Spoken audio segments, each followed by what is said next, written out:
Hello, hockey fans. Well, the Oilers are in trouble, which is nothing new. So we got more. We got another overtime game in the 2023 playoffs. It's the fourth one. It's the second one in the Oilers Kings series. It was a short one. Only lasted 3 minutes and change, but Trevor Moore won it almost. Because here's the thing: Connor McDavid went up to the referees, and all of a sudden they were looking at it. Now I was really screaming, "What the hell are they looking for?" It wasn't until about an hour or so later that I realized what they were looking for. They were looking for a miss. They thought there was a missed stoppage somewhere. I think they tried to say one of them. I think was I a follow. Played the puck with a high stick, which would cause the whistle to be blown. But puck never touched the stick, so the goal upheld, the Oilers lost, and they need to go cry in the car. I swear, the Oilers and their fans are the biggest crybabies in the NHL. For a while, I thought it was Vegas. I think um, the Oilers might have a beat. They are absolute crybabies. It's it bothers, it bugs me. And then they have the nerve to say, well, the referees hate us. No, they don't. You're just undisciplined and can't hold a lead. you know, and but they're getting their just desserts because this was Game 3 of Edmonton's first round exit, and now two more losses and they're done. I said when Edmonton clinched, they because they look so shaky, and I wrote about them. I wrote about them when they clinched, and I said this team is not good. This team looks shaky. Connor McDavid's having a great year, as usual. He had a monster year. He had a record-setting year. Leon Draisaitl had a record-setting year. But despite all of that, the team sucks. And I actually tweeted my story. I shared my story on Twitter, and I got buried by Oilers fans saying I didn't know what I was talking about. Look what's happening in the playoffs. Tell me, look what's happening in the playoffs, Oilers fans, and tell me I don't know what the hell I'm talking about. The Oilers are down 2-1, and in both losses they had leads. They had leads, and they pissed them away. They couldn't. They couldn't capitalize. They were up 3-1 in Game 1, and lost in overtime at home. And then they were up 2-1. They were up 2-1. They tied up quick because Draisaitl's stupid ass committed a penalty right after his buddy McDavid scored his second goal of the game, and the Kings capitalized on said power play. They end up winning overtime. The Oilers are not good. They are absolute fuck ups. But if you ask Oilers fans, it's the Leafs who are the biggest choke artists in hockey. I've seen the Oilers fuck up so much it's ridiculous. Okay, the Oilers fans kill me. They have one long run the last 17 years, and all of a sudden, they should be handed the cup. They're worse than Vegas fans. They are. They are worse than Vegas fans. They are so fucking entitled. They think this is the 80s where the Oilers will ruin everything. I got news for you, Oilers fans. You are ruining one of the best players in the league. He had 100. He finished with 150 points, but he just now got to 3 points in the postseason, which is a point a game. He usually averages double that, and he was the only one doing anything in Game 3. Oilers fans, get ready for your first round exit. It's coming. It's coming. Because LA's winning Game 4. And if by some semblance of a miracle you do win Game 5, you got to go back to LA, and LA's going to finish the job. If they don't finish it in Game 5. Knowing the Oilers, that's going to happen. Knowing the Oilers, the Kings will just finish them off quick. This team is I don't want to say fooey team, because everybody knows the Oilers fuck up when it counts. This is an absolute fuck up team. The Oilers are who everybody says the Maple Leafs are. but they pound their chests. They pound their chests because they have such a great generational talent in Connor McDavid, and he is that, a great generational talent.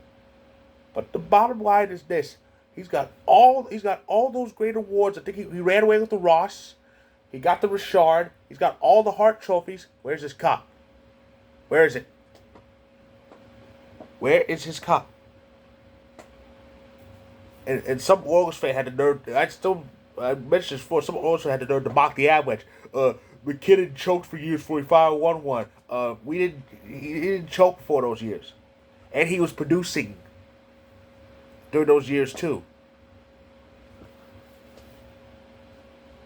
13 goals in the 2022 playoffs. Yes, Kane had the same amount, but Kane's postseason ended early thanks to McKinnon. They're still salty about that, by the way.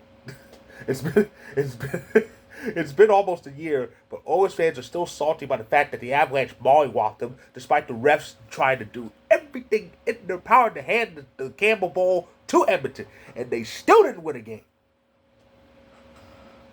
Oilers fans, y'all can forget it. First round exit. I said this before. I said this about a number of weeks before the playoffs started. First round exit. They're not beating LA. LA's ready this time. Last year, the Kings were just happy to be in the playoffs. They weren't quite ready for prime time. Yet Edmonton needed the full 7 to beat them out. And this was with Drew Doughty out. Drew Doughty wasn't playing. He was out that whole series. Yet the Kings still almost beat Edmonton. What do you think's gonna happen this year? First round exit. I said this when the Oilers clinched. When the Oilers clinched that spot, that's what I said. First round exit. This team can't be trusted. This team cannot be trusted to go on a long run. No matter how good McDavid and Draisaitl are, the team's gonna fuck it up when it counts. Even in their longest run in years, they fucked it up. And if they lose in round one, this will be their second first round exit in 3 years. And really, this will, if you count, and before that, there was the qualifying round when they had a good seed, then they still lost. Always the fuck ups. Like I said, they're who everybody says the Leafs are. I hate that I have to spend a lot of my time talking about this, but Oilers fans are so delusional. They are. They really think this team's gonna win. Too many teams better than them. Too many teams better than them. One team that's better than them, Carolina, but they lost Game 3. It was a good day. It was a good night for the Islanders. The Islanders fought back with 4 goals to the third.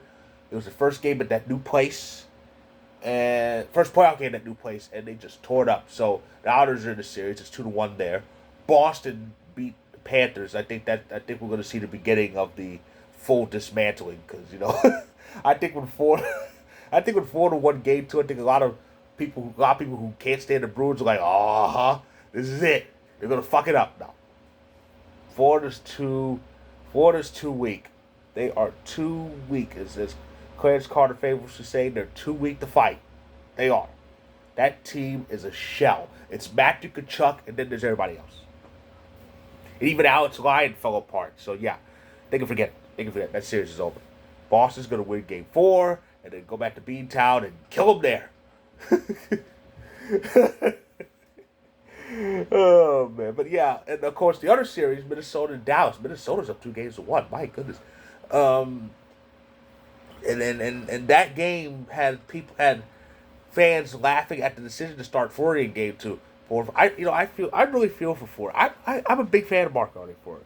I mean, I hate how Vegas put him up there as the modern day Patrick Waugh. I mean, he is great, but they acted like he could do no wrong, and they blamed Leonard for everything. But Fleury, as good as he is capable of giving up goals that he shouldn't have. I still, to this day, remember 2 years ago, I think Brandon Saad, when he was with the Avs, Brandon Saad scored this crazy whiff goal. I call it the curling goal, because he fanned on the puck, and yet it somehow still got past Fleury. I don't get it. But it was crazy. But yeah, Fleury, and of course, I've learned that when he was in Pittsburgh, he had that type of problem. He was great in Pittsburgh, but he would go Mike Smith and give up these easily preventable goals. But yeah, So yeah, so it looks like the best interest. It looks like it would be in Minnesota's best interest to keep Forey on the bench. I mean, he's got the pedigree. He's got 3 cups. He was in another final with Vegas, but times passed him by. He's not the same goalie he was.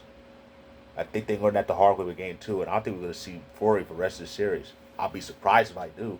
So yeah, so to recap, to recap, Boston, Minnesota, Carolina, and LA, they're all up 2-1.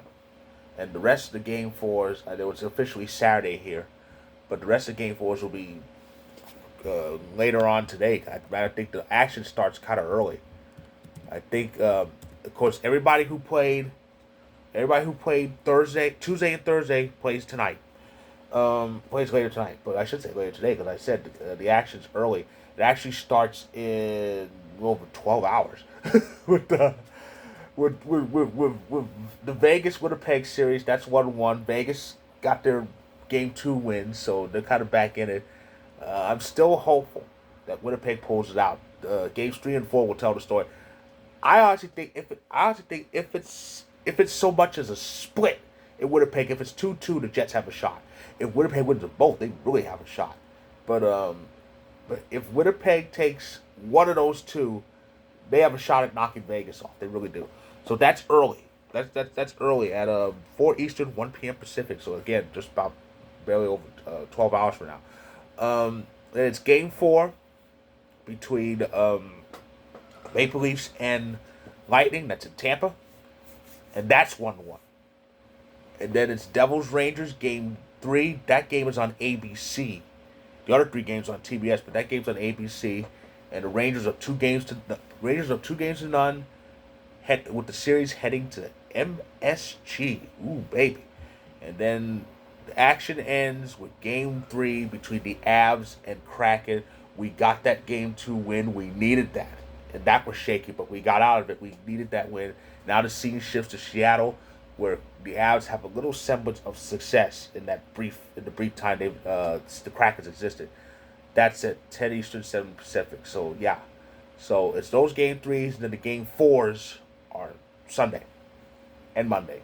So it's going to be interesting. So that's my recap of the latest action. If you like this video, click the like button, click subscribe if you want more. I'll be back to recap the rest of the game 3s. Hopefully I'll be saying the Avs up 2-1. So yeah, so I'll be back to recap the rest of the game 3s. So stay tuned.